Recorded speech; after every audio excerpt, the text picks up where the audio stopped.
பாருங்க, கத்திரிக்காய் எவ்வளோ அருமையாக வந்திருக்கு பாருங்க. வா, பார்க்கும் போதே சாப்பிடணும்னு ஆசையாக இருக்கும். நீங்கள் இதை சாப்பாடோடு சேர்த்து பாருங்கள். இன்றைக்கி நான் வந்து ரைஸ் தான் வச்சுருக்கேன். ரைஸ் ரெடியாக இருக்குது. ரைஸோடு உங்களுக்கு காமிக்கிறேன் எப்படி வந்திருக்குன்னு பாருங்கள். ஹலோ, எல்லோரும் எப்படி இருக்கீங்க? எல்லோரும் நல்லா இருக்கணும்னு கடவுள் வேண்டிக்கிறேன். சந்தோஷமாக இருப்போம், மற்றவங்களும் சந்தோஷப்படுத்துவோம். இன்றைக்கி வந்து கத்திரிக்காயில் வந்து ஒரு கிரேவி செய்ய போகிறேன். கத்திரிக்காய் வந்து நிறைய பேருக்கு பிடிக்காது, சின்ன பிள்ளைகள் கூட பிடிக்காது. ஆனால் இந்த மாதிரி செஞ்சு பாருங்கள், கண்டிப்பாக உங்களுக்கு கண்டிப்பாக பிடிக்கும், உங்கள் குழந்தைகளுக்கும் பிடிக்கும். அது செய்கிறது ரொம்ப சிம்பிள் மெத்தட் தான். கொஞ்சம் வேக இருக்க கத்திரிக்காய் பேர கொஞ்சம் டைம் ஆகும். ட்ரை பண்ணி பாருங்கள், நான் சொல்கிற மாதிரியே ட்ரை பண்ணி பாருங்கள். கண்டிப்பாக வீட்டில் வந்து நீங்கள் ஒரு தாடையே செஞ்சு பாருங்கள். கண்டிப்பாக உங்கள் வீட்டில் எல்லாத்துக்குமே பிடிக்கும். இதை வந்து தொட்டுக்கறதுக்கு யூஸ் பண்ணிக்கலாம், ரொம்ப டேஸ்ட்டாக இருக்கும். வாங்க, உங்களுக்கு என்னென்ன பொருட்கள் தேவைன்னு பார்த்துட்டு நம்ம வீடியோக்குள்ளே போகலாம். கத்திரிக்காய் கிரேவிக்கு தேவையான பொருட்களை பார்த்துடலாம். கத்திரிக்காய் நல்லா ஃப்ரெஷ்ஷான கத்திரிக்காய் ஒரு 400 கிராம்ஸ் எடுத்து வச்சுருக்கேன். அது கூட வந்து பார்த்திங்கன்னா கருவேப்பிலை, கொத்தமல்லி தேவையான அளவு எடுத்து வச்சுருக்கேன். அடுத்தது வந்து நிலக்கடலை, பச்சை நிலக்கடலை எடுத்து வச்சுருக்கேன். இந்த நிலக்கடலை வந்து நம்ம வந்து ஒரு 50 கிராம்ஸ் வச்சுக்கலாம். அடுத்தது வந்து கொஞ்சம் பட்டை, கொஞ்சம் ஏலக்காய், தேவையான அளவு கிராம்பு. அடுத்தது வந்து இஞ்சி பூண்டு சிறிதளவு எடுத்து வச்சுருக்கேன். நீங்கள் உங்களுக்கு எவ்வளோ தேவையோ எடுத்துக்கலாம். முந்திரி பருப்பும் தேவையான அளவு எடுத்து வச்சுருக்கேன். இது வந்து அந்த கிரேவி வந்து திக்னஸ்க்காக தான் இதை நான் எடுத்து வச்சுருக்கேன். அடுத்தது பாருங்கள், வெள்ளை எள்ளு, இது வந்து ஒரு 2 டீஸ்பூன் எடுத்து வச்சுருக்கேன். அடுத்தது வந்து சீரகத்தூள், அது ஒரு 1.5 டீஸ்பூன் எடுத்து வச்சுருக்கேன். அடுத்தது வந்து மல்லித்தூள் வந்து 2 டீஸ்பூன் எடுத்து வச்சுருக்கேன். மிளகாத்தூள் வந்து 1.5 டீஸ்பூன் எடுத்து வச்சுருக்கேன். இது வந்து கோகனட் பவுடர், இது வந்து ஒரு 3 டீஸ்பூன் எடுத்து வச்சுருக்கேன். நீங்கள் கோகோனட் பவுடர் உங்களுக்கு ஏரியாவில் கிடைக்கலன்னா கோகோனட்டுமே நீங்கள் வந்து இதுக்கு கிரைண்ட் பண்ணி எடுத்துக்கலாம் நீங்கள். அதனால் தேவையான அளவு கோகோனட் எடுத்து வச்சுக்கோங்க. அடுத்து வந்து மஞ்சத்தூள் தேவையான அளவு, உப்பு தேவையான அளவு, தண்ணி தேவையான அளவு, ஆயில் வந்து ஒரு 100 ml எடுத்து வச்சுருக்கேன். நல்லெண்ணெய் தான் எடுத்து வச்சுருக்கேன், இதுக்கு நல்லெண்ணெய் தான் யூஸ் பண்ணணும். அடுத்தது வந்து புளி பாருங்க, ஒரு சின்ன அளவு எடுத்து ஊற வச்சுருக்கேன். அடுத்தது வந்து மிளகாய் வந்து ஒரு பச்சை மிளகாய் வந்து ஒரு 2 பச்சை மிளகாய் போட்டால் போதும். பெரிய வெங்காயம் ஒரு பெரிய சைஸில் 2 எடுத்து வச்சுருக்கேன். இதை வந்து கட் பண்ணி நம்ம கிரைண்ட் பண்ணணும். அடுத்து வந்து தாளிக்கிறதுக்கு வரமிளகாய் எடுத்து வச்சுருக்கேன். வாங்க வீடியோக்குள்ளே போகலாமா? இப்போ பாருங்கள், பாத்திரம் சூடாகிடுச்சு. ஃபஸ்ட்டில் வந்து நம்ம கடலையை வறுத்துக்கலாம். பாருங்கள், நிலக்கடலை, இதை நம்ம வறுத்துக்கலாம்.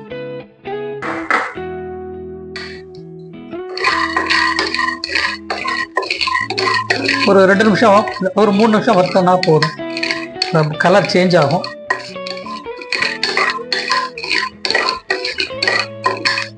இப்போ பாருங்கள், கடலை ஓரளவுக்கு வறுபட்டுருச்சு. இப்போ வந்து எள்ளை சேர்த்துக்குவோம். எள்ளையும் சும்மா லேசாக டோஸ்ட் பண்ணிக்கலாம், அந்த பச்சை வாசம் போகணும், அதுக்காக வேண்டி.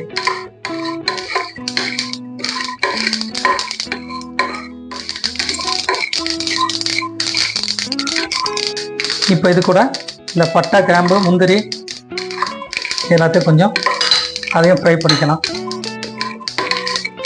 சும்மா லேசாக வறுப்பட்டா போதும். ஸ்லோ ஃபயரில் வச்சு சூடு பண்ணுங்க.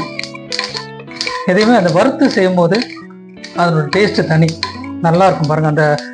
அந்த டேஸ்ட் வந்து வறுத்து செய்யும்போது தான் அந்த டேஸ்ட் வந்து டிஃப்ரெண்ட்டாக தெரியும் உங்களுக்கு. மெயில்டு ஹீட்லேயே வருங்க, ரொம்ப ஓவர் ஹீட் பண்ணி வறுத்துறாதீங்க, தீஞ்சிரும். ஓகே, இப்போ வந்து நான் கோகனட் பவுடரையும் சேர்த்துக்கிறேன். இதையும் லேசாக வறுத்துக்கலாம். நீங்கள் உங்களுக்கு கோகனட் பவுடர் கிடைக்கலன்னா வீட்டில் இருக்க தேங்காய் துருவலையே போட்டுக்கலாம். இப்போ நான் அடுப்பை ஆஃப் பண்ணிடுறேன். இந்த சூட்டிலேயே அது வறுபடட்டும். இப்போ இந்த சூட்லேயே நான் என்ன பண்ணுறேன், சீரகத்தூள், மல்லித்தூள், மிளகாத்தூள், மஞ்சத்தூள் இதையும் போட்டு கொஞ்சம் சூட்டில் அப்படியே டோஸ்ட் பண்ணிக்கிறேன். பாருங்கள், டிஃப்ரெண்ட்டான ஒரு மனம் வருது. ஆனால் இப்போ அடுப்பை ஆஃப் பண்ணிட்டேன். ஸோ அதனால் நீங்கள் பயப்பட வேண்டாம். இந்த சூட்டில் கொஞ்சம் லேசாக அதை அப்படியே ஃப்ரை ஆகட்டும். இதை என்ன பண்ணணும், நம்ம அரைக்க போகிறோம். அரைக்கும் போது என்னென்னா கூட எக்ஸ்ட்ரா சேர்க்க போகிறோங்கிறத நான் உங்களுக்கு காமிக்கிறேன். கொஞ்ச நேரம் இதை ஆறட்டும்.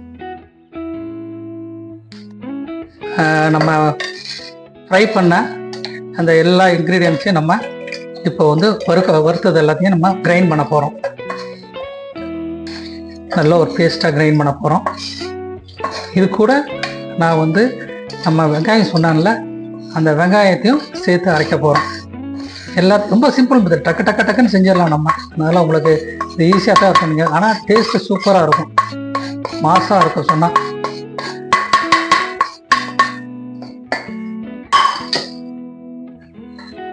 இது கூட பாருங்க, வெட்டி வச்சிருக்கேன்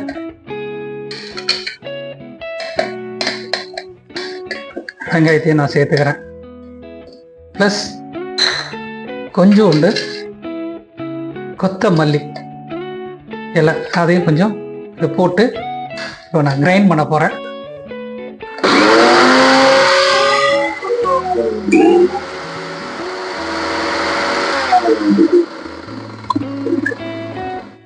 இப்போ பார்த்துட்டு நம்ம கொஞ்சம் தண்ணி ஊற்றிக்கலாம். பாருங்க, தண்ணி ஊற்றணும், ஊற்றி அரைக்கலாம்.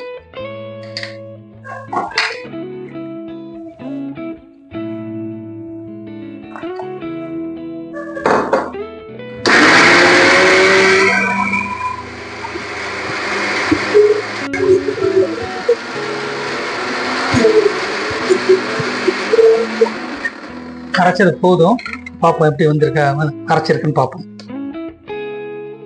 போதும், இப்படி அரைச்சது போதும். இப்போ எடுத்து நம்ம ஒரு பாத்திரத்தில் ட்ரான்ஸ்ஃபர் பண்ணிக்கலாம்.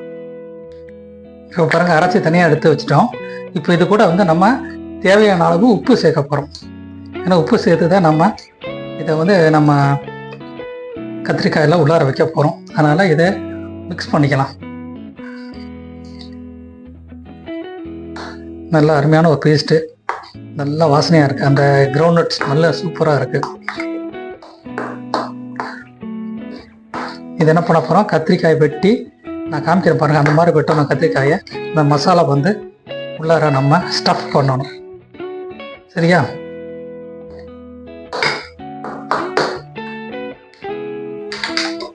கத்திரிக்காயை வந்து நம்ம 4ஆக வெட்ட போகிறோம். பாருங்க, இப்படி இப்படி வெட்டி உள்ளார பாருங்க நீங்கள். ஏன்னா உள்ளார பூச்சி இருக்கான்னு தெரியணும். அதனால் பூச்சி இல்லை. ஸோ இதை அப்படியே தண்ணியில் போட்டுருங்க. இது மாதிரி எல்லா கத்திரிக்காயுமே 4ஆக வெட்டிடுங்க. வெட்டிட்டு ஒரு தடவை பார்த்துருங்க. கொஞ்ச நேரம் தண்ணியில் இருக்கட்டும். வெளியே வச்சிங்கன்னா கத்திரிக்காய் கருத்துரும். ஸோ அதனால் நம்ம தண்ணியில் போட்டு வச்சிடலாம்.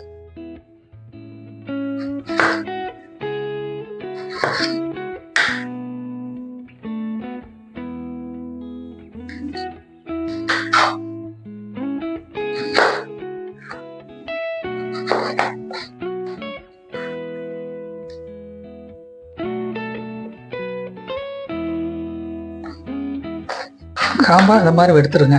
ஃபுல் காம்பு எடுக்க வேண்டாம், ஆனால் கொஞ்சம் காம்பு இருக்கணும். அந்த காம்பு டேஸ்ட் நல்லாயிருக்கும்.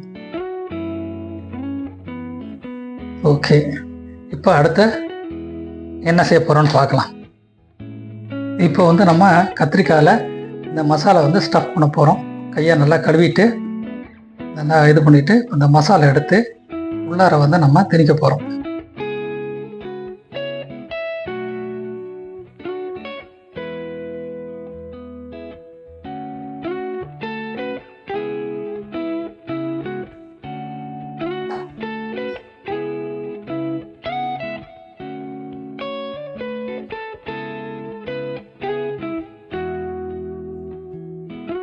எண்ணெயில் பொரிக்கும் போது நல்லா சூப்பராக அந்த மசாலா வந்து நல்லா உள்ளுக்குள்ள இறங்கும். அதுக்காக தான் நம்ம இதில் ஸ்டஃப் பண்ணுறோம்.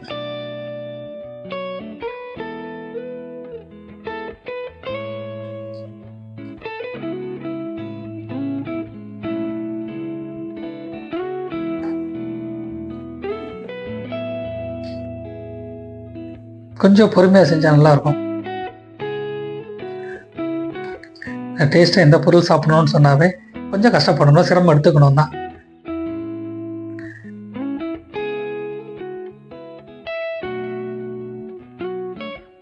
மீதி இருக்க மசாலையும் போட்டு தான் நம்ம செய்ய போகிறோம். அதனால் இது எல்லாம் சேர்ந்து மிக்ஸ் பண்ணி வரும்போது அது சூப்பராக வந்துடும்.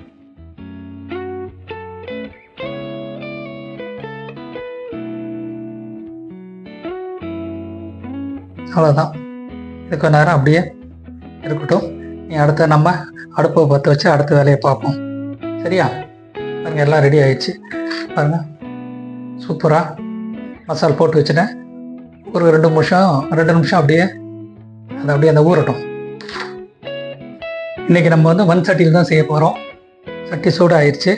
இப்போ வந்து நம்ம தேவையான அளவு ஆயிலை அதில் ஊற்றிக்கலாம். ஆயிலை கொஞ்சம் தாராளமாக ஊற்றிக்கோ, உங்களுக்கு எவ்வளோ வேணும்னாலும் ஊற்றிக்கலாம். நான் 100 ml எடுத்துருக்கேன். இப்போ கொஞ்சம் கூட வேணுனால நீங்கள் கண்டிப்பாக யூஸ் பண்ணிக்கலாம். எல்லாம் ஆயில் போட்டால் தான் இது கொஞ்சம் டேஸ்ட் நல்லாயிருக்கும், பார்க்குறதுக்கும் லுக்கு நல்லாயிருக்கும். இப்போ வந்து கொஞ்சோண்டு பெருஞ்சீரகம் தாளிக்கிறதுக்கு, அது ஒரு டிஃப்ரெண்ட் டேஸ்ட்டாக இருக்கும், ஸ்மெல்லு நல்லாயிருக்கும், நல்ல ஃப்ளேவர் கொடுக்கும்.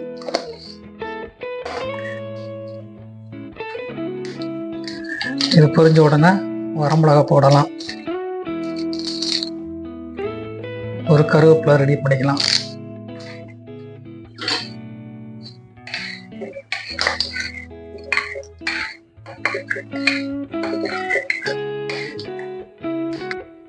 இப்போ வந்து வரமிளகாயும் கருவேப்பிலையும் சேர்த்துக்கிறேன். லேசாக வதக்கிக்கலாம்.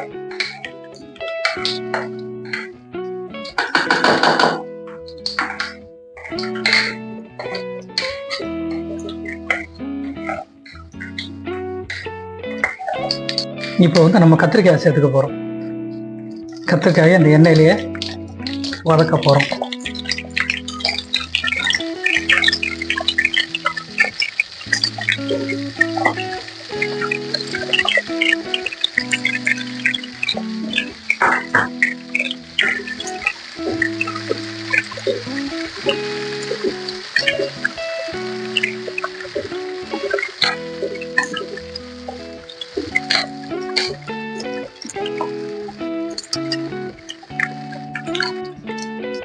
இப்போ பாருங்கள், கத்திரிக்காய் கலர் வந்து சேஞ்ச் ஆகிருக்கு.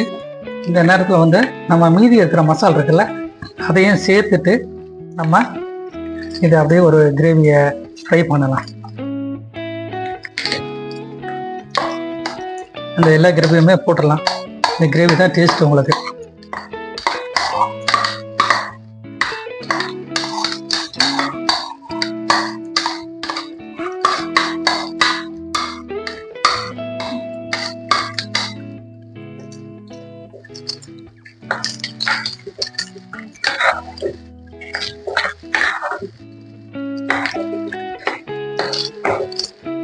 இப்போ பாருங்கள், நல்லா மசாலா வந்து நல்லா எண்ணெயில் வந்து நல்லா வதங்கிருச்சு.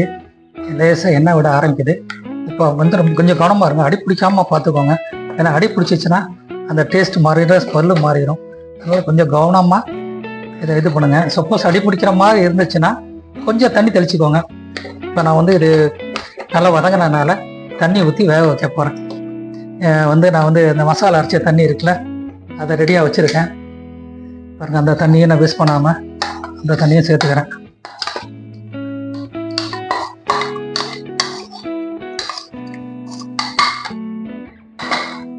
ஆனால் இந்த தண்ணி பத்தாது, அதனால் நமக்கு மறுபடியும் தண்ணி ஊற்றணும்.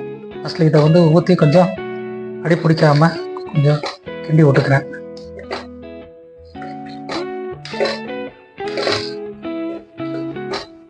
இப்போ இந்த நேரத்தில் வந்து நம்ம புளி சேர்த்துக்கலாம். புளி ஊற வச்சுருக்கோம்ல, அதை நம்ம சேர்த்துக்கலாம். பாருங்க, புளியை வந்து நான் ஊற்றிக்கிறேன்.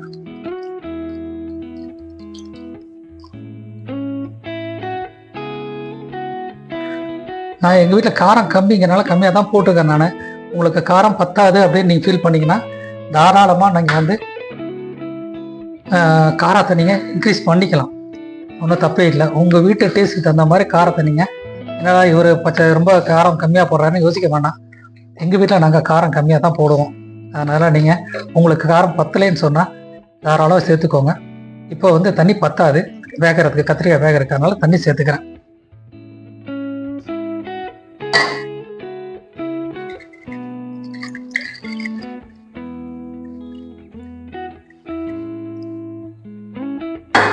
பார்த்துக்கோங்க, நீங்கள் கத்திரிக்காய் வேகலைன்னு சொன்னால் மறுபடியும் கொஞ்சம் தண்ணி சேர்த்துக்கோங்க. நம்ம இது ஸ்லோ ஃப்ளையரில் தான் வேக வைக்க போகிறோம். இப்படி ஒரு 10 to 20 மினிட்ஸ் ஆகும் இது வேகிறதுக்கு. குக்கர்லாம் போடுவாங்க சிலவங்க, குக்கர்லாம் போட்டிங்கன்னா குழஞ்சி போயிடும், இந்த கத்திரிக்காய் தனியாக வராது நம்மளுக்கு. ஸோ அதனால் நீங்கள் இந்த மாதிரி மண் பாத்திரத்தில் இல்லாட்டி கொஞ்சம் அடியில் கனமான பாத்திரத்தில் செஞ்சிங்கன்னா சூப்பராக வரும். கொஞ்சம் நேரம் வெயிட் பண்ணுவோம். பாருங்கள், எண்ணெய் பிரிஞ்சு வருது, இன்னும் வேகணும். பிரிஞ்சு வரும்போது அந்த கலரே டிஃப்ரெண்ட்டாக இருக்கும். கடைசியில் ஒரு இன்க்ரீடியன்ட் சேர்க்க போகிறேன், சேர்த்து நம்ம ஃபினிஷ் பண்ண போகிறோம். ஒரு 5 நிமிஷம் வெயிட் பண்ணுவோம். இப்போ பாருங்கள், எண்ணெய்லாம் நல்லா பிரிஞ்சு வருது. இந்த நேரத்தில் வந்து நீங்கள் என்ன பண்ணணுன்னா, இது ஆப்ஷனல் தான், நான் சேர்த்துக்குவேன். கறி மசாலா பவுடர் இருக்குல்ல, அதை வந்து 1 ஸ்பூன் இதில் சேர்த்துக்கோங்க. செம்ம டேஸ்ட்டாக இருக்கும். உங்களுக்கு வேணும்னா சேர்த்துக்கோங்க, இல்லாட்டியும் நீங்கள் ஸ்கிப் பண்ணிடலாம். பண்ணிவிட்டு இதை அப்படியே லேசாக மிக்ஸ் பண்ணி விடுங்க. இன்னும் ஒரு 5 நிமிஷம் தான். கத்திரிக்காய் நல்லா வெந்துருச்சு. இன்னும் கொஞ்சம் அந்த கிரேவி கொஞ்சம் கட்டி போடட்டும். இந்த கிரேவி கட்டியாக இருந்தால் தான் நல்லாயிருக்கும், டேஸ்ட்டாக இருக்கும். நீங்கள் இந்த நேரத்தில் உங்களுக்கு உப்பு தேவைன்னா பார்த்துக்கோங்க. ஏன்னா உப்பு சாரலைன்னா கத்திரிக்காய் நல்லா இருக்காது. அதனால் முன்னாடி உப்பு போட்டிருக்கேன் நான். நீங்கள் வந்து இடையில வந்து உப்பு டேஸ்ட் பண்ணி பார்த்துருங்க. அப்போ தான் உங்களுக்கு அந்த உப்பு வந்து உள்ளார சாரும். அதனால் கொஞ்சம் செக் பண்ணிவிட்டு பத்தலைன்னா என்னாக்கெல்லாம் சேர்த்துக்கோங்க. நீங்கள் பாருங்க, சூப்பராக எண்ணெய் விட்டுருச்சு பாருங்க. கத்திரிக்காய் நல்லா வெந்துருச்சு. எனக்கு வந்து ஒரு 25 நிமிஷம் ஆச்சு. ஸோ நீங்களும் கொஞ்சம் வெயிட் பண்ணி தான் செய்யணும் அதை, இல்லாட்டி கத்திரிக்காய் உங்களுக்கு வேகாது, உள்ளார வேகாமல் பச்சையாக இருக்கும். இப்போ வந்து நல்லா ஃபைனல் ஸ்டேஜுக்கு வந்துருச்சு. இப்போ வந்து நம்ம அதை ஃபைனல் டச் பண்ண போகிறோம். இப்போ நம்ம ஃபைனல் டச் என்ன பண்ண போகிறோம்னா, இது வந்து ஆப்ஷனல் தான். கஸ்தூரி மேத்தி கொஞ்சம் எடுத்திருக்கேன். 2 பச்சை மிளகாய் எடுத்திருக்கேன். 2 போதும், 3 இருக்கா, நான் 2 போடுறேன். கருவேப்பிலை, கொத்தமல்லி இதை போட்டுட்டு ஒரு 2 நிமிஷம் அப்படியே எண்ணெயில் வதக்குங்க. இந்த ஆயிலே இது வதங்கும் போது சூப்பரான ஒரு டேஸ்ட் வரும். அந்த ஃப்ளேவரே தனியாக இருக்கும். இதான் ஃபைனல் டச்சு. ஒரு 5 நிமிஷத்தில் நம்ம சாப்பாடு ரெடி, சாப்பிட்றலாம். பாருங்கள், இதுக்கு எவ்வளோ அருமையாக வந்துருக்கு பாருங்கள். வா, பார்க்கும் போதே சாப்பிடணுன்னு ஆசையாக இருக்கும். நீங்கள் இதை சாப்பாடோடு சேர்த்து பாருங்கள். இன்றைக்கி நான் வந்து ரைஸ் தான் வச்சுருக்கேன். ரைஸ் ரெடியாக இருக்குது. ரைஸோடு உங்களுக்கு காமிக்கிறேன் எப்படி வந்திருக்குன்னு பாருங்கள். நான் உங்களுக்கு அடுத்தது வந்து ப்ரெசன்டேஷன் பண்ணி காமிக்கிறேன். கத்திரிக்காய் சூப்பராக வந்திருக்கு பாருங்கள்.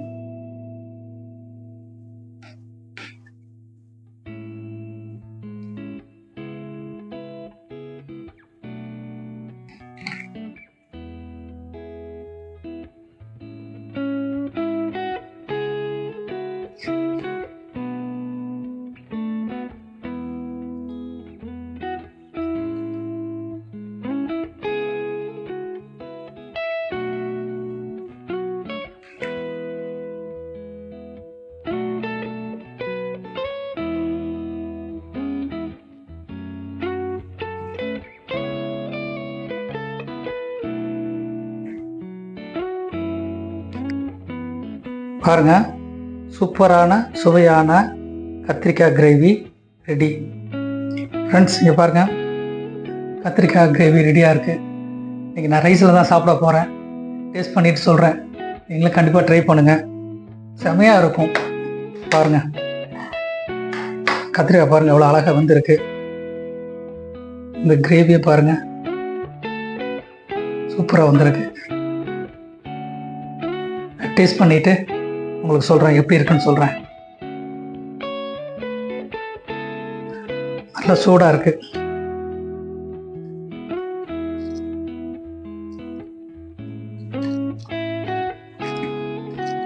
எல்லாம் கரெக்டாக பர்ஃபெக்டாக இருக்குது.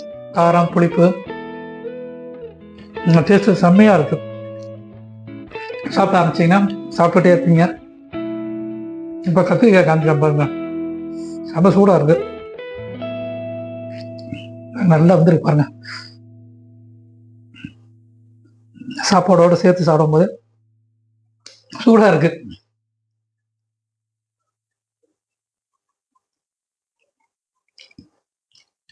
செம்ம சூப்பர். கண்டிப்பாக உங்களுக்கு இந்த கத்திரிக்காய் கிரேவி பிடிக்கும். நீங்கள் மட்டும் இல்லை, உங்கள் வீட்டுக்கு வர ரிலேட்டிவ்ஸையும் செஞ்சு கொடுங்க, உங்கள் ஃப்ரெண்ட்ஸுகளுக்கும் சொல்லுங்கள். கண்டிப்பாக எல்லாருமே என்ஜாய் பண்ணுவாங்க.